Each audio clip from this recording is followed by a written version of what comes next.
بسم الله ما شاء الله، تحفه ودايبه دوب ما شاء الله، وريحتها روعه. اهلا مرحب بيكم، ازيكم عاملين ايه؟ يا رب تكونوا بخير. النهارده هنعمل الفيديو بتاعنا فيديو جديد، هنعمل كيكه الذره. المره اللي فاتت عملنا مع بعض كيكه العاديه، المره دي هنعمل كيكه الذره عشان في ناس سالتني على الدقيق الذره في الكومنتات. دقيق الذره دوت بتلاقيه في اي سوبر ماركت، بتقولوا له انا عايزه دقيق ذره وهو بيجيبه لي. هننزل بالمقادير وبعد كده نعمل كيكه مع بعض. معانا الكوبايه ديت المعيار دوت، هنعمل بيه كوبايتين من الدقيق الذره وكوبايه من الدقيق الابيض اللي هو الطحين العادي. يبقى كوبايتين من دقيق الذره وكوبايه من الطحين الابيض وكوبايه من السكر، هي نفس الكوبايه. لو انت هتعمليها بمج برضو بنفس المج اللي انت هتعملي بيه. كوبايه الا ربع من الزيت، ومعانا علبتين كبار من الزبادي، ومعانا 3 بيضات بدرجه حراره الغرفه، ومعانا معلقتين كبار من السمنه او زبده اللي متوفر عندك يعني، ومعانا 2 باكو فانيليا وباكو بيكنج باودر. تمام. هننزل بقى مع بعض بالمقادير، يلا بينا. هننزل بقى بالبيض الاول، وبعد كده ننزل عليه بالسكر، نضربهم كويس ونضرب السلك. عايزه تعمليهم في الخلاط اعمليهم في الخلاط، عندك مضرب كهرباء مفيش اي مشكله، بس انا النهارده هعملها معاكم بالمضرب السلك.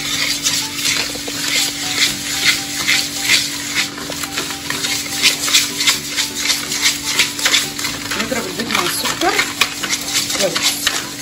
انا عايزه البيض مع السكر يدوبوا حلو قوي مع بعض الاول، ولو ضربناهم في الخلاط احسن، الخلاط هيعملهم اسرع وهيدوب السكر اكتر. بس انا النهارده، انا المره اللي فاتت عملت الكيكه معاكم بالمضرب الكهرباء، النهارده عايزه اعملها معاكم بالمضرب السلك.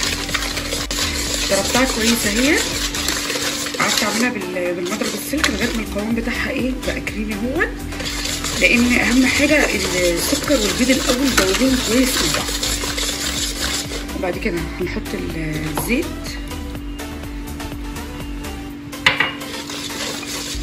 وبعد كده ننزل بالسمنه، معلقتين السمنه،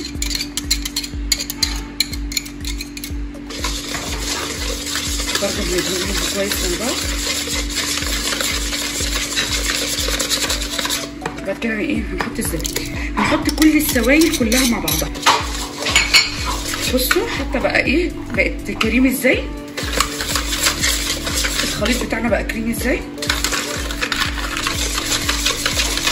وبعد كده هنزل بالفانيليا،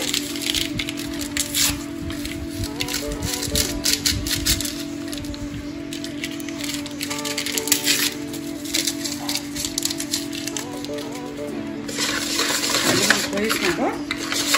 بصوا خليط بالسائل اهوت. وبعد كده هنزل بقى بالدقيق، هننزل بقى بالدقيق الذره الخليط، كوبايتين الدقيق الذره وكوبايه الدقيق الابيض. على فكره ان الدقيق ده انا نخلاه قبل ما اجهزه، قبل ما اطلع لازم تنخليه، عشان الدقيق الذره دوت مهما ما تعمليه يعني بيبقى فيه تكتلات كده، فلازم تنخليه كويس يعني. بس انا مجهزاه ونخلاه. وهنحط عليهم البيكنج باودر، نخلط كويس جدا مع بعض.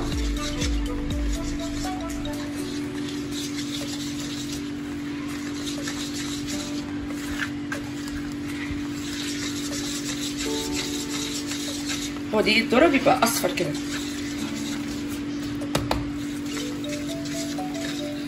بس هتعجبكم او تجربوها وتعجبكم جدا، حلوه، انا عن نفسي بحبها قوي. لو حسينا بقى ان الخليط بتاعنا تقيل كده زي ما انتم شايفين، هنعمل ايه؟ هنزود حبه حليب، هنزود حبه حليب. مفيش حبه حليب هنزود حبه ميه. اهيت قلبت دي كويس، هي كانت بس عايزه شويه حليب شويه، حطيت لها، والقوام بقى جميل ازاي اهو، بقى كريمي وجميل ازاي. هنجيب بقى الصينيه معانا،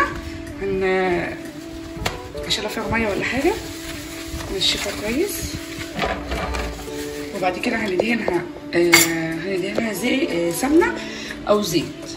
هنبطن الصينيه يعني بالسمنه او بالزيت، حاجه بسيطه كده يعني، مش كتير،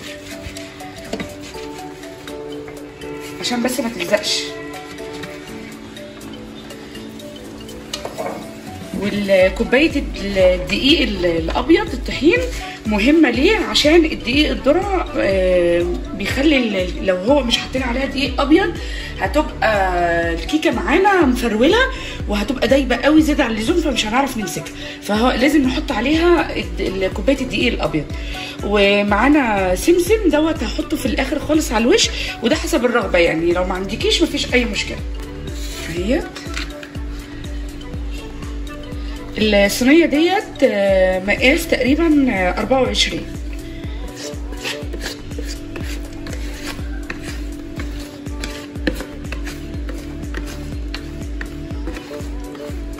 احنا طبعا مشغلين الفرن نسخنه قبل ما بتسخني الفرن قبل ما بتحطيها، وبتحطيها على درجه حراره 180 في البوتاجاز العادي. لو عندك فرن بالكهرباء حطيها برضو على درجة حرارة 180. ما عندكيش فرن كهرباء بتحطيها في الفرن البوتاجاز بتاعنا اللي هو العادي.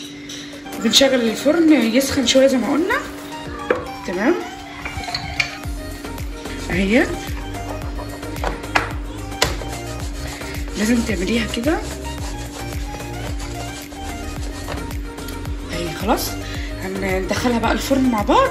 انا النهارده هعملها في الفرن الكهرباء. هنحط بقى السمسم، وزي ما قلنا السمسم دوت حسب ايه تزيين للوش كده يعني. ما عندكيش خلاص مفيش اي مشكله.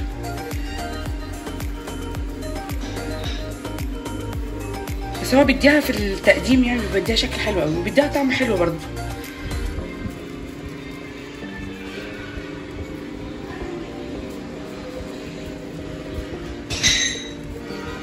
يلا بقى نحطها في الفرن. وبكده هو سخنت الفرن زي ما قلت لكم. النهارده هعملها في الفرن الكهرباء، وانت لو عايزه تعمليها في فرن البوتاجاز العادي بتحطيها برده على الشبكه. وانا عملت الفرن على درجه حراره 180 وهدخلها اهي في الشبكه اهي، وهسيبها لمده نص ساعه 30 دقيقه، وبعد كده هطلعها وراحتها. وبكده رجعت لكم تاني بعد ما طلعنا الكيكه من الفرن واستوت وريحتها ما شاء الله تحفه تحفه. سبتها بردت كويس وبعد كده قطعتها، لان ما ينفعش اقطعها وهي سخنه، لان ما بنقطعها وهي سخنه بتتفرفت مننا.